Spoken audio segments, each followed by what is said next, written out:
In this tutorial, I'm going to take you for a step-by-step walkthrough of how to set up and create your very first Amazon Seller Central account, how to create your first Amazon product listing, as well as the most common beginner's mistakes that you need to avoid. Hey guys, welcome to the video. If you're new to this channel, welcome. My name is Myles and I'm a 7-figure-a-year Amazon FBA private label seller. Now this is exactly how I use Seller Central in my business that to date has generated over $1.5 million in sales. I wish I'd had a video like this when I started because I had to learn some of this stuff the hard way. Now, if you are interested in learning about how to sell on Amazon, Amazon FBA, or private label in general, make sure to subscribe to my channel right now, like the videos, and if you have any comments or concerns, leave me a question below because I read every single one.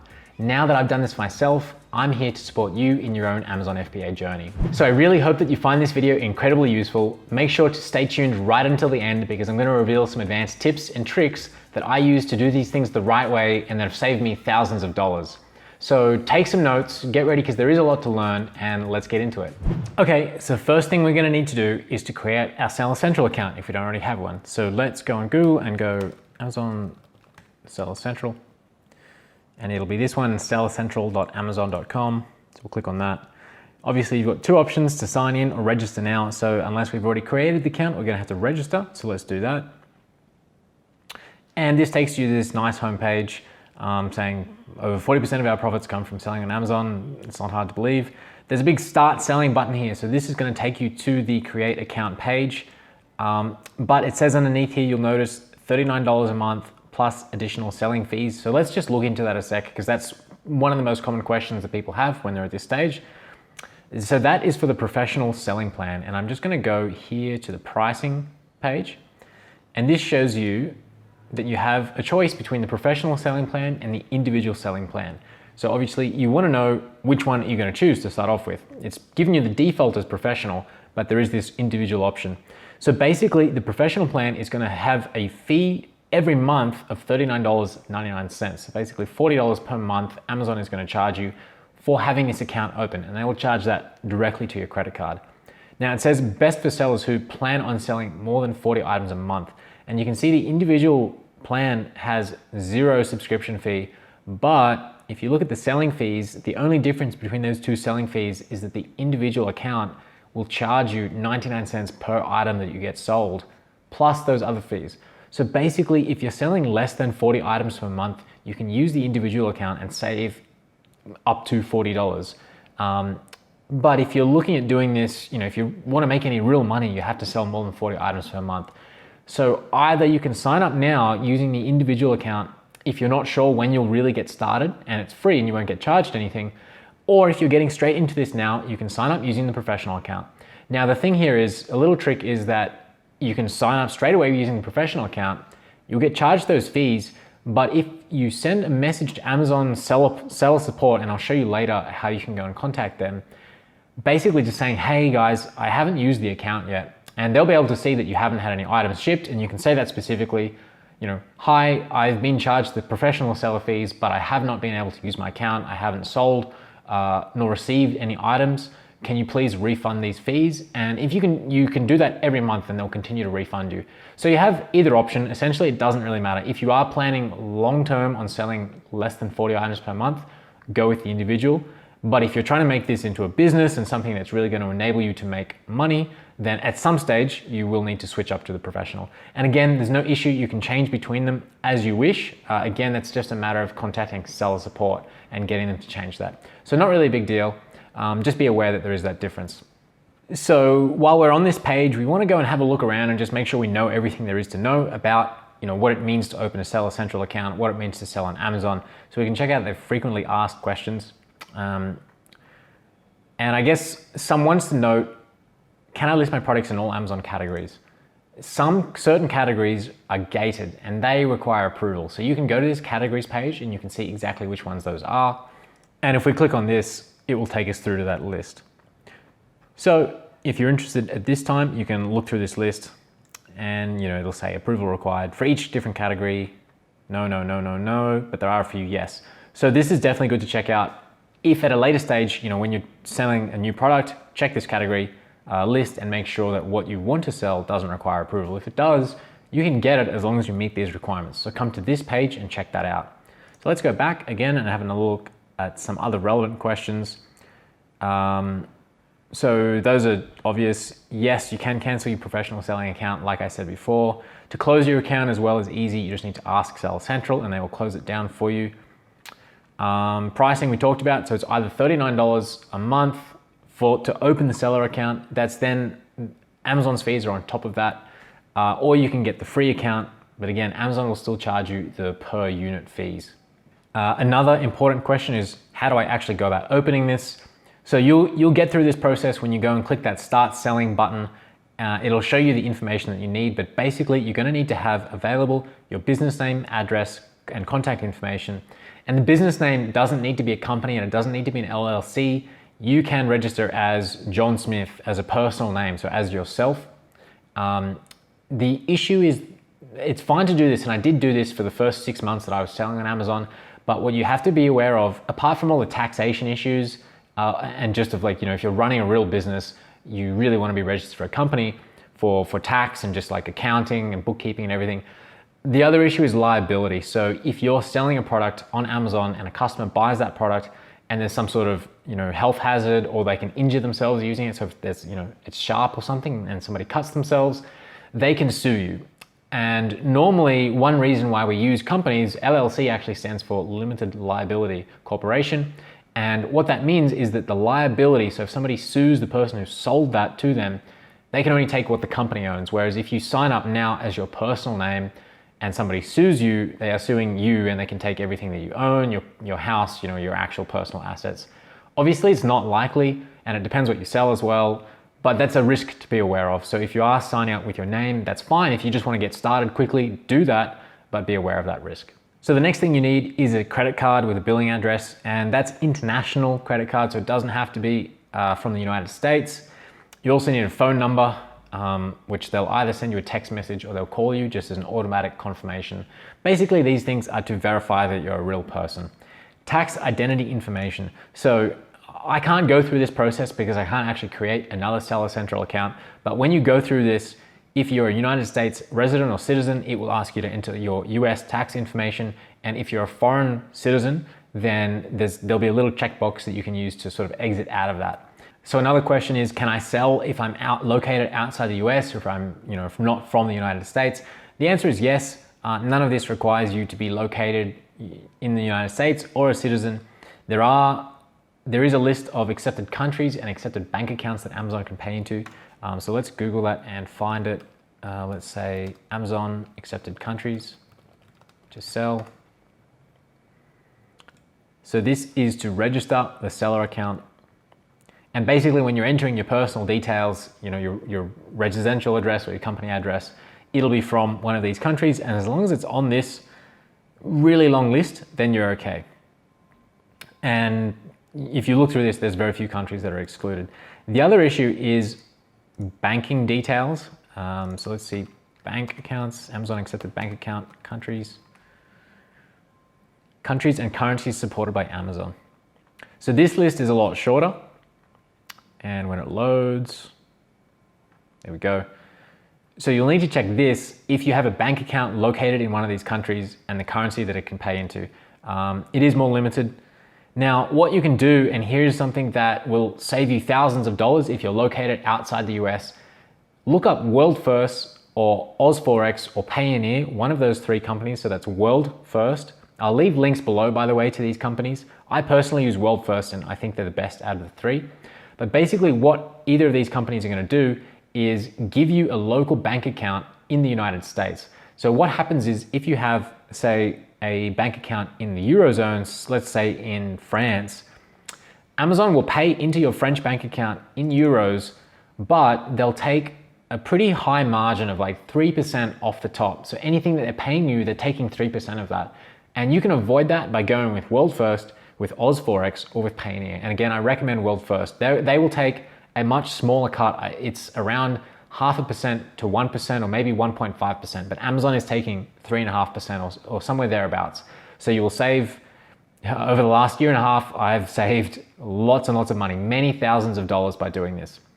Okay, so once you've finished reading these questions and you understand everything, then you're ready to start selling. Two more questions that people ask. A, if you open a seller account now, is it attached to a particular brand? So are you limited in the products that you can sell? The answer is no.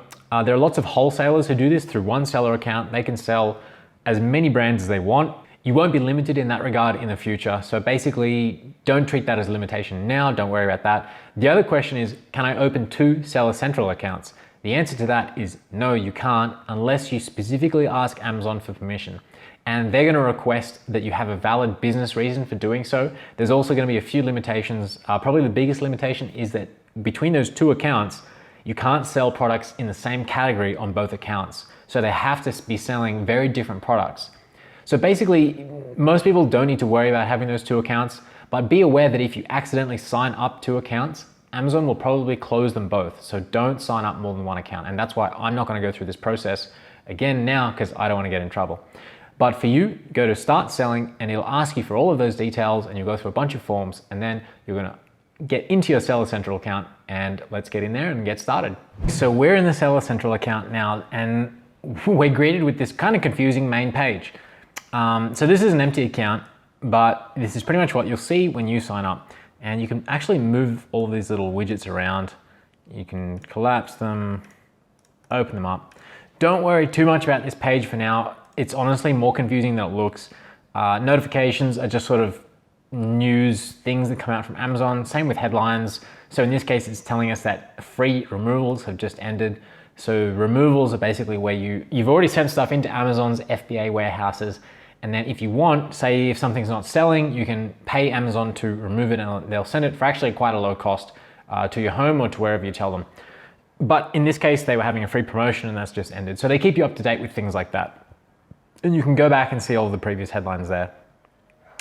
On this side, orders, so that's FBA orders as well as, I believe, manually fulfilled. Yeah, so you've got here your manually fulfilled orders, which means if you're selling something on Amazon, but you are the one shipping the item to the customer, you're the one storing the goods, then this is seller fulfilled. Now, obviously what I talk about in all of my videos is using fulfilled by Amazon. So that's Amazon does all of the storing of the goods. They send the goods to the customer. If the customer does returns, Amazon receives those goods back again. So that's fulfilled by Amazon. And so normally you'll be seeing, as you make sales, you'll be seeing these numbers go up here from 0. Down here is the performance. So Amazon has a lot of performance metrics that you need to meet. And this will just give you a summary of messages, for example. So the customer service requirement, the main one that you need to meet, is you have to reply to every single customer message within 24 hours. So Amazon does a lot of the customer service. They do all the sort of returns and refunds and things like that. But a lot of the time, because you're the one selling the item, a message will go directly to you. And if it does, then you need to respond to it, every single one, within 24 hours. Otherwise, it will jump over from this 0 here to over the 24-hour target. And if you get enough of them, then you start getting strikes against your account, and your account can get shut down, or there can be other limitations imposed. So watch out for that one.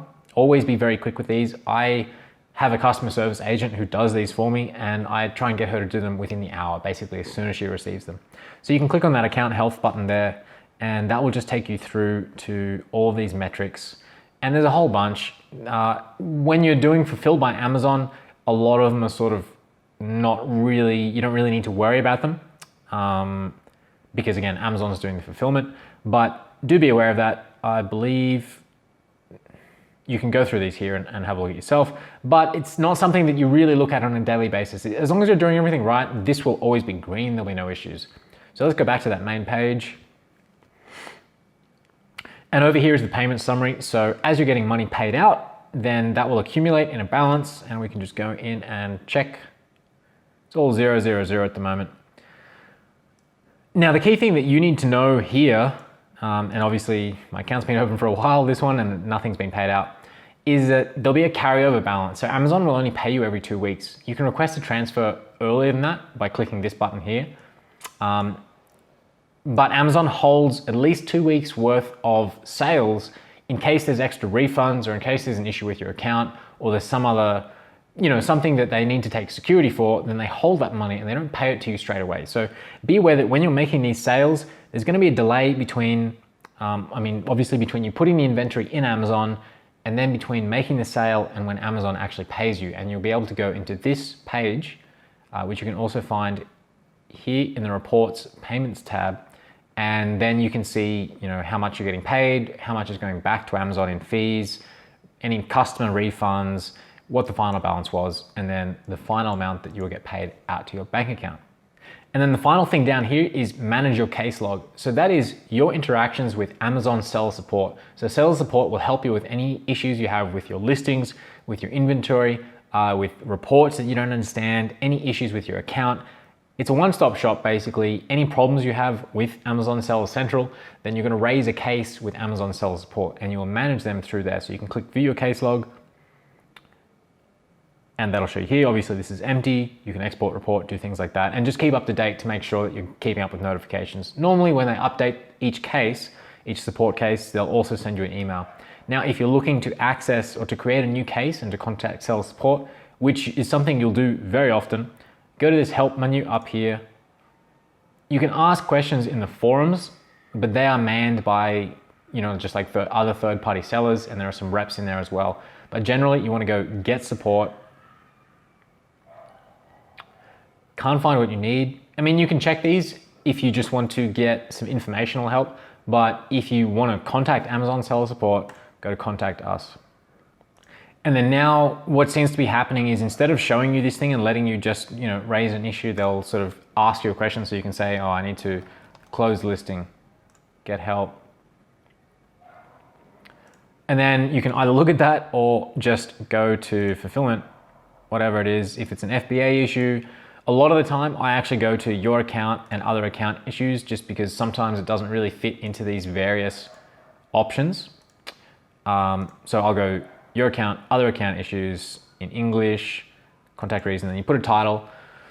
I want to close listing and don't know how. And also this is nice for you to track these things if you want to go back and see what was said about a particular issue. Hi, can you please close my listing? That's it really, just keep it simple. Sometimes there are issues with seller support because normally they are in India or the Philippines or other countries. So you do want to keep these requests as simple as possible. Don't get too complicated. If you do need to, if something's a complex issue, sometimes you actually need to create separate cases. But be persistent. Definitely if they don't respond the way that you want, then basically just keep replying and asking. The seller support associates have their own metrics that they're trying to meet. So if they can't close a case out in time, then it sort of looks bad for them. So that's something that you can use to just don't let them close it basically unless they've solved the issue. So again, this is a one-stop shop for any issues you're having with Seller Central, with your inventory, PPC, anything like that. Or if you don't understand how to do something or something isn't working, go to contact us, contact seller support. So back on this main page, you can go here, and this is really probably not relevant unless you're selling on multiple marketplaces, but here you can switch markets. You can also change the language from English to something else if you want. And here is a search function. So this is again more about seeking out help. So you can see that I typed in closed listing before and it's shown up as a search term. So if you have a question that you're not sure if you need seller support, you just want to go through Amazon's help pages, then you can type that into that bar here and it'll just come up with various things that meet those search results. And then over here, messages. So that will take you to the customer messages section. So again, you're going to have to reply to customer messages relatively frequently. And they'll just pop up here and you have to reply to them within 24 hours is that key metric. So if you reply to every single one in 23 hours and 30 minutes, that's fine. Just don't go over that limit because then it will ping you with bad performance metrics. And then finally with the settings. So you would have just signed up and filled in all of your account info, so we don't need to go through that again. What else? You can look at notification preferences. If you're getting too many emails from Amazon, you can turn them off there. Login settings and security, things like that. Return settings is, I believe, only if you're not using FBA. So this is on an individual selling account. If you're on a professional account, you'll also have a user permissions tab down here, and that will allow you to actually let third parties log into your Seller Central account. So that again becomes useful later on if you have a virtual assistant or you've hired somebody else or somebody else wants to log into your account. So a key thing here, guys, this is a classic beginner's mistake. Don't let anybody else log into your account, not through the normal login. That is a good way to get your account banned. So if anybody else wants to use your account, you essentially need to have a professional selling account and then that user permissions option will pop up here, which it currently isn't. And then you need to go into the user permissions and actually invite that other person through their separate email address, through their separate account. And then you can give them, limited access to just do whatever they need to do within your account. So again, key thing, don't let other people just log into your account. Don't give out your password. Amazon really doesn't like that. Okay, so we're back on the main page. I've hopped into my main account now because I realized the other one that I was showing you was a personal account. So there are some menu items missing. So just quickly, let's look at these headline menu items. And again, there looks like there's so many, but most of them you're almost never going to need to use. So first of all, catalog, don't worry about it. Inventory, that's one that I'm going to focus on for the rest of this video because that is basically how you're going to manage the products. You're going to list new products. You're going to create shipments to send things into the Amazon warehouses. All of that is done through inventory. Basically just manage inventory and manage FBA shipments. So I'll go through them in a minute. Pricing, don't worry about it. You can do everything through the inventory page anyway. Orders, don't worry about that. So advertising, yes, this one is really useful. Campaign manager, we want to look at lightning deals. We want to look at and promotions as well. So campaign manager is where we manage our PPC or pay-per-click advertising. And this is a pretty integral part to having an Amazon business. So you can see that I use PPC quite heavily, by the way. I'm averaging an ACOS, so that stands for advertising cost of sale. And that's basically the percentage of the sale price that goes to advertising, to Amazon's PPC costs. And I'm running at about 24%, which is not fantastic. It's also not that bad either. And there are a lot of strategies that go into this, how you can calculate your optimum ACOS, how you can optimize campaigns. I won't get into it in this video, but know at this stage that you probably will need to use PPC and therefore use Campaign Manager. So here it'll just give you a breakdown of all of the campaigns that you have, their status, whether they're automatic or manual. So automatic campaigns are basically Amazon choosing which keywords that ad is going to show up for. It chooses them based on how it calculates relevancy, what your product is, the keywords that you give it in the inventory page, which I'll show you in a second, and various other factors. So then a manual campaign is basically you selecting those keywords yourself. Start date, end date, of course, I don't set an end date. I just leave these campaigns running, and daily budgets, and then spend, sales, ACOS. And you can actually go and you can select which columns you want to use here. So if you wanted to look at clicks, I can add that in. It's a bit slow today. Orders that have resulted from PPC spend and click-through rate as well. So you can play around with this here and really look at these statistics and drill down. You can also go into all of the campaigns. But for now, this is like a whole nother video, so I'll definitely put out one about PPC optimization. But for now, bulk operations, don't really worry about it for now. It does allow you, if you have lots of campaigns, to manage them really efficiently, but you have to know how to use them. They use Excel spreadsheets, and it's just another layer of complexity. So for now, leave bulk operations alone. And the last thing then, in terms of campaign manager and PPC, is the ad reports. And you can either go here at the top here, ad reports, or you can go to reports, advertising reports. So I'll just click on it here. And this is showing the new style. Up until a few months ago, everything looked a bit different. So if your seller account still looks different, it's because you're using the old style. The functionality, I think, is pretty much the same. They just changed the reports around a little bit. But the main report that you want to worry about in terms of advertising reports is the search term report. So that's this one here. And what that is going to tell you is the exact keywords, the exact words that customers are typing in to Amazon's search bar, and then your ads are showing up for those exact keywords. And it's going to show you the performance for each specific search term. So the difference between a keyword and a search term is that a keyword is what you're bidding on, and a search term is what the customer is typing in. So with different match types, again, another video, you can have a keyword that you're bidding on in Campaign Manager that shows up for many search terms, but a search term is the most specific thing possible. And so this report will tell you, how much money you spent on each search term, how many people clicked through, how many people bought, and it really gives you that really good data as to which keywords or search terms are performing for your product. So definitely have a look at this when you start running PPC campaigns, which you inevitably will. And you can download this for, I believe it's the last 60 days. Make sure that you're getting this at least every 60 days. You should really be doing it probably at least every 2 weeks, I'd say, and downloading this data. So this is the most useful report that you need to look at. The other report that's nice to look at is business reports. And this is going to give you your sales dashboard for whatever period you choose. So I'm looking at today. Sales are going okay. It's actually a bit of a low period at the moment, but that's not bad for today. And you can just play around with the details here. So I'll go back to the start. And yeah, so this is my main account.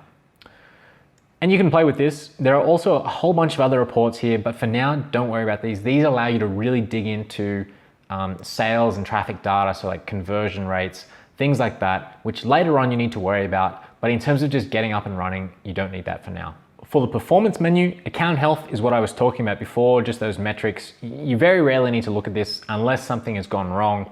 By the way, if something does go wrong, this little flag here will flash red.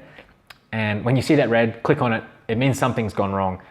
It's not necessarily a big deal. It can sometimes be like, a temporary issue with one of your listings. And sometimes when you see that flag, Amazon may have shut down one of your listings, but if you go in there and click on it and it'll tell you what's wrong, and sometimes you can just reactivate it straight away. But if you see that little red flag, realize that it means it's either something about one of your listings or something about your account. So there's not really much else in the performance menu to worry about. Nothing, in fact. So I very rarely look at that. And App Store, I've never even seen before.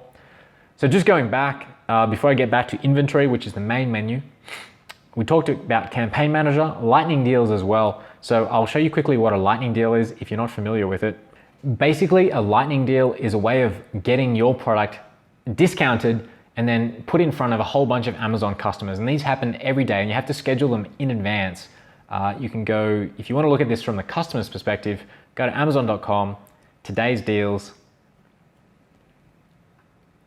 and then sort by deal type down to lightning deals. So essentially these normally run for about 6 hours. You have to give a minimum discount of, I believe it's 20%, and you also have to pay Amazon normally $150, and during peak periods it's $300 or more to list on here. But the flip side is that you get, it's your own special deal page, and you can see that there's this element of scarcity, which is 69% claimed. It shows the price, the discount. These ones are only 15% off. But basically, you can use this for promotional purposes. I personally don't use lightning deals anymore. I think in 2018, the value of them is a lot less. They seem to get a lot less sales than they used to. They're also more expensive. They actually used to be free. However, if you do want to use them, then you can go into advertising, lightning deals, and set them up through there. And the last thing on the advertising tab is promotions. So that will allow you to do giveaways, basically to put a particular item or any specific listing on sale under certain conditions. So it can either be something that you display on the listing, just as a, here is a discount that's visible to everybody, or it can be a specific coupon code, an individual code that you give to each individual customer. So normally when you're doing a giveaway to get your product launched, that's how you're doing it, is you're setting this up through the promotions page. And I will show you what that looks like on the listing side, if it's visible. So you can see here, Anchor is a huge Chinese manufacturer of electronic goods. And if we scroll down, you can see here they have multiple special offers running. So you can save 15% on that item for every one qualifying item that you purchase. And they have 4 different options of doing that. Now they've set those up through the promotions page. So if you want to do something like that, and in this case, they're obviously trying to get their items bundled together and they're trying to get complementary sales. The advantage of that is, there's a number of reasons of doing it, but a lot of them revolve around trying to get this frequently bought together. In this case, that's not Anchor. But if you give discounts, it sort of incentivizes people to buy things together. And so you can get frequently bought together for your items. You can also get customers who viewed, also viewed. And you can see here it is an Anchor item, Anchor, Anchor, Anchor, Anchor, Anchor, and Anchor. So obviously that's, whatever they're doing is working for them in terms of getting these all tied together. So that's a useful one, very useful as well for launches, which you almost have to do these days. Okay, so now on to the most important one, the one where you're gonna spend most of your time. That's inventory and then manage inventory. So let's go there. And again, this is where you're going to do all of your listing. You're going to create new listings if you're doing private label. You're going to then, once you've created those listings, then you can create shipments to send your goods into Amazon. So I've already created a few here, but the key things that you want to be able to do, firstly, you use this to manage your inventory. So it'll show you the status. So, these aren't real listings for me, so they're both showing as out of stock. But that might have issues as well. It might say suppressed, or it might say closed. If it's selling and available and active, it should say active. So you've got the SKU, you've also got the product name, day created, and then the amount available. So what's happened here is I've not converted these yet to fulfilled by Amazon, but let's worry about that in a second. What we need to do, if this was a blank page where you've just created your seller account, you want to list your first product, we're going to go to add product. We can click it here, or we can go to inventory, add a product. So let's do it from here. Now this pops up with this page, and what you can either do is find an existing product, or if it's not in Amazon's catalog, which is generally if you're private labeling, it will be a brand new listing, then we have to go to create a new product listing. You can either search for the product category, or you can type it in here. So in this case, I'm just going to pick one at random. Let's go sporting goods, bowling equipment, bowling balls, and let's list the bowling ball. Okay, so here at the add products page, and I've actually got a video that covers this in detail, but basically you need to go, and normally it's going to be a UPC that you have to enter as a new product ID. So I do cover this in full detail in another video, so check that out up here on how to use UPC codes, how to create listings. But in this case, I'm going to enter a made up number, bowling ball, Extremo ball, and I'm going to call the brand name Extremo ball as well. So this little red triangle tells you that you need to fill this in. So you can actually, in this case, you could skip that and add it in later. And then you can click save and finish, and it will create that listing for you. So let's say we've just created this listing. Now, what we're going to do is, assuming that we're going to send our own inventory into Amazon, we need to convert this to a fulfilled by Amazon product. Right now, Amazon thinks that we're selling this and we're shipping it from our own house or somewhere. We're not going to do that. So let's go to change to fulfilled by Amazon. That's fine. We're going to leave that as an Amazon barcode now, and we're going to convert only. So if you convert and send inventory, it'll take you to the shipping page. So in this case, we're just going to convert. Often it will ask you to enter dangerous goods information. And in this case, there are no batteries and it's not a dangerous good. So we'll submit, and that should let us allow it to list this. Save and continue. So this will take you to the Amazon fulfilled inventory page, but don't worry about it. Let's go straight back to the normal manage inventory page. And now we can edit this listing. So there's really quite a lot that goes into optimizing a good Amazon product listing. I'm going to run through this quite quickly now and talk about the rest in another video, but essentially you need to make the 80-20 of your listing done really well. So that's going to be the main image, which is this one, which shows up on the search results. You need to have your title done really well, both for customers, so they need to be able to see the right keywords, the primary keywords, as well as for Amazon's SEO. So Amazon will weight at the start the main keywords particularly heavy. So in this case, this brand Enkyo, to me it sounds very generic, very Chinese, so I don't think that's really a good position for that brand. I would have probably just put ab roller wheel as the first ones, and then you got to have your other keywords in there as well. The other most important things are going to be the reviews and the price. After that, you got to worry about your listing copy, which is, let's just maximize this, which will be these 5 bullet points here. And here you're selling the main features, the main benefits basically. And actually focus on the benefits, not on the features. So benefits are something that a customer can feel, something they can receive, something that's going to make their life easier basically. A feature is, you know, it's 340 mil or it's made out of aluminium or plastic or something like that. That's a feature. Features don't really sell things that well. It's the benefits. So it's when a customer reads those 5 bullet points, they should be able to imagine feeling or, you know, receiving whatever benefit that this thing is going to give them. So that needs to be done well. In this case, it's done not bad. you sort of capitalize the main points. So it's 3-in-1. It's got an anti-slip design. So these are features here, by the way. Ergonomic handles, feature again. These are all features. So this is actually not really well optimized. The listing images, they look decent. Sort of showing, because it's a 3-in-1 kit, this seller has obviously sort of made the images look like there's really quite a lot of things included, and it's like split all of the things apart. So that's quite good. And yeah, it's got a bit of lifestyle, in-action, usage. So the images are decent. I think the copy could be improved. And there's also down here, and here you go, they've got lots of promotions going. And in this case, what you're seeing here in the product description, these series of images, this is actually enhanced brand content. So that means they're brand registered.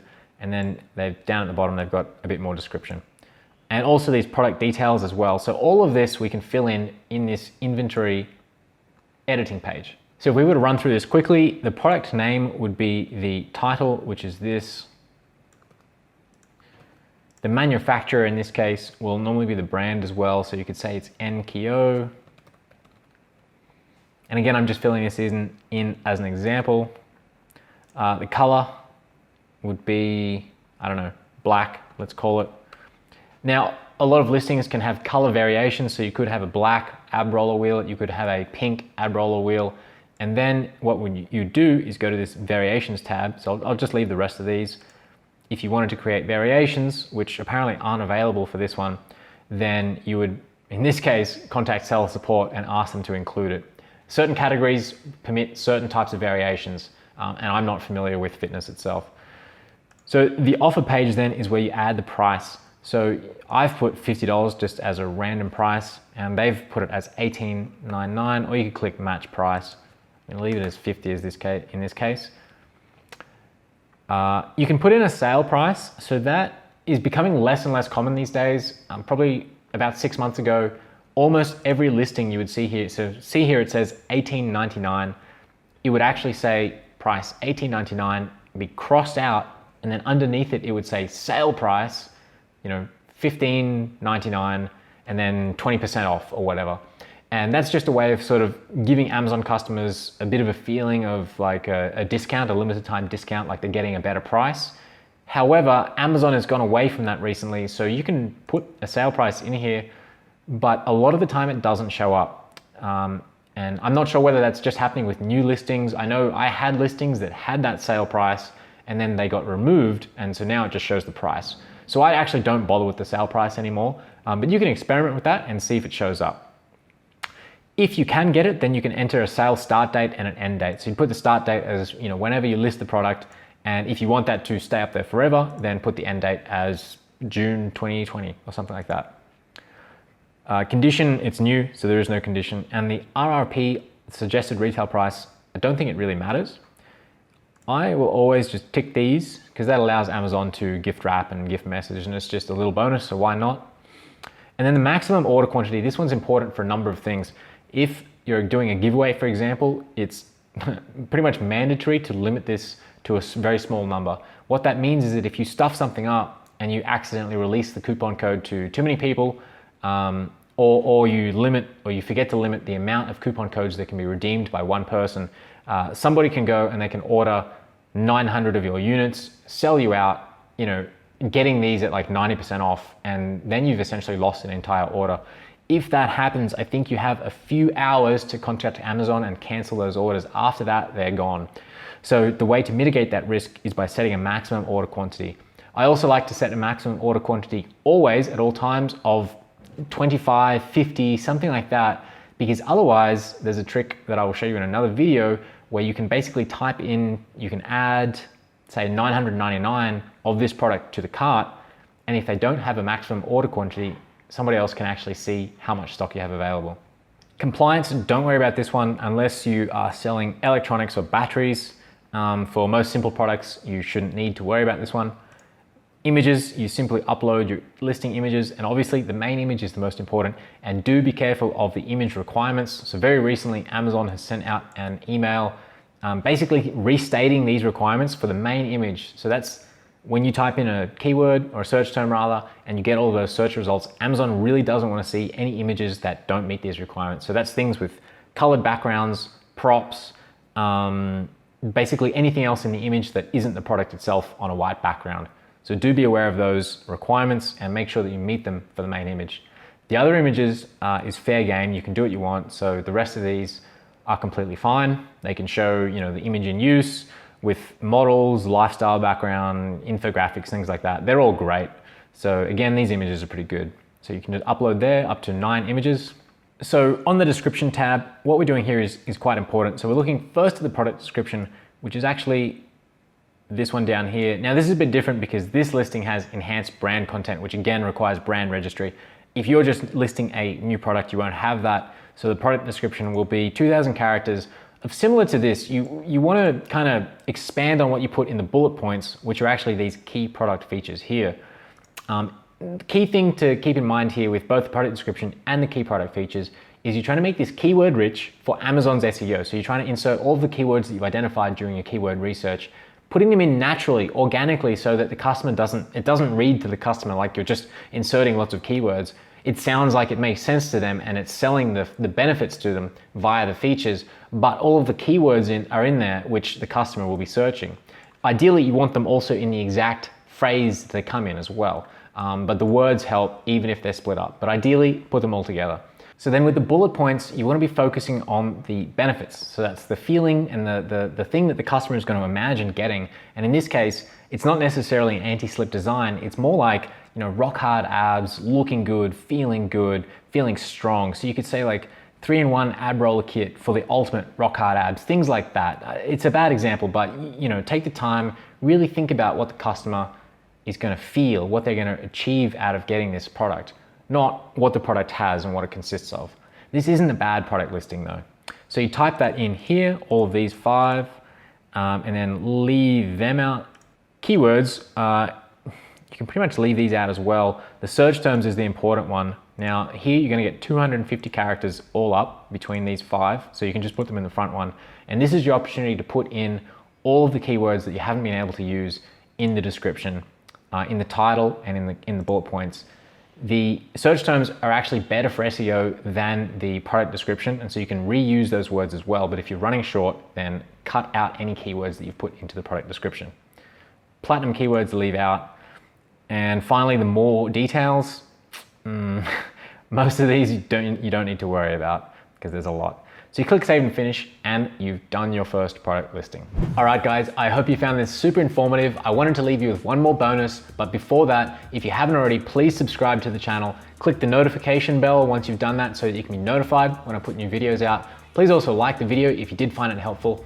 And as for the bonus, I've summarized everything that I've talked about in a free cheat sheet. You can use that as a reference guide as you're going through this yourself. The link is down below. It's free to download.